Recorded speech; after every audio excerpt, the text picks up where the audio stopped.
Hey sweeties, welcome back to my channel Shruti talks. నేనైతే ఇవాళ గుంటూరు నుంచి హైదరాబాద్కి స్టార్ట్ అయిపోయాను. సో మక్క వాళ్ళ ఇంటి దగ్గర నుంచి రైల్వే స్టేషన్కి అయితే నేను బయలుదేరాలి. సో బస్ ఎక్కి స్టార్ట్ అయిపోయాను అనమాట. నేనైతే టికెట్ తీసుకున్నా, బికాజ్ ఇది ఎక్స్ప్రెస్ బస్ అనమాట. ఫ్రీ బస్ స్కీమ్ అనేది యూజ్ అవ్వదనమాట. సో అలాగే గుంటూరు వాళ్ళు ఈ వీడియో చూస్తున్నట్టయితే ఈ సిగ్నల్ ఏంటో చెప్పేసేయండి. అందరికీ తెలుసు, జస్ట్ అడుగుతున్నా. అలా నేను సిగ్నల్స్ దగ్గర ఆటో ఎక్కేసి రైల్వే స్టేషన్కి అయితే వచ్చేసాను అనమాట. నాకు రైల్వే స్టేషన్లో చాలా అంటే చాలా బోర్ కొట్టేసింది. ఎందుకంటే ట్రైన్ చాలా డిలే వచ్చింది. 1:15కి రావాల్సిన బస్సు 2:10కో 2:15కో వచ్చింది.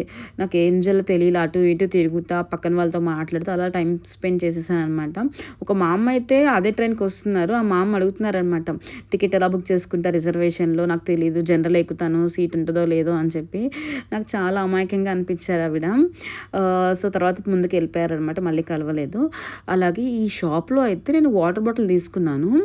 అది క్లియర్గా 20 రూపీస్ అని ఉంది, కానీ 30 రూపీస్ వాళ్ళు అమ్ముతారంట. సో దాని 30 రూపీస్ పెట్టి పర్చేస్ చేశాను. అండ్ ఇంకోటి ఏంటంటే, నాకేంటో రైల్వే స్టేషన్ చాలా రష్గా అనిపించింది ఈసారి అయితే కనుక. మేబీ బికాజ్ ఆఫ్ సండే అనుకుంటా, చాలా రష్ అనిపించింది. ఈ వ్యూ చూసారా, బాగుంది కదా. నేను 0.5x పెట్టేశాను అనమాట ఐఫోన్లో. సో ట్రైన్ అయితే వచ్చేసింది, ఎప్పుడుకో వచ్చేసింది.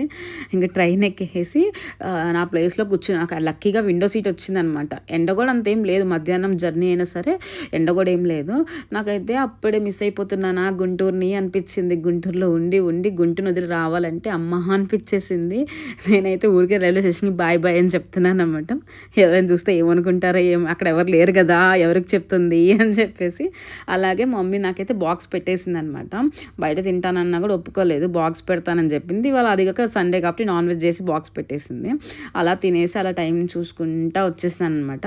వ్యూ చూడండి, ఈవినింగ్ అనమాట. ఇది ఎంత ఎంత అద్భుతంగా వచ్చిందంటే అసలు స్కై అనమాట. కలర్స్ చూసారా, సన్సెట్ టైంలో చాలా చాలా బాగుంది. అలా 9 o'clock అలా ఇంటికి చేరుకున్నా నేను. అలా బెడ్ మీద పడుకొని ఇష్టమైన ఛానల్ టీవీ చూస్తే గడిపేశాను.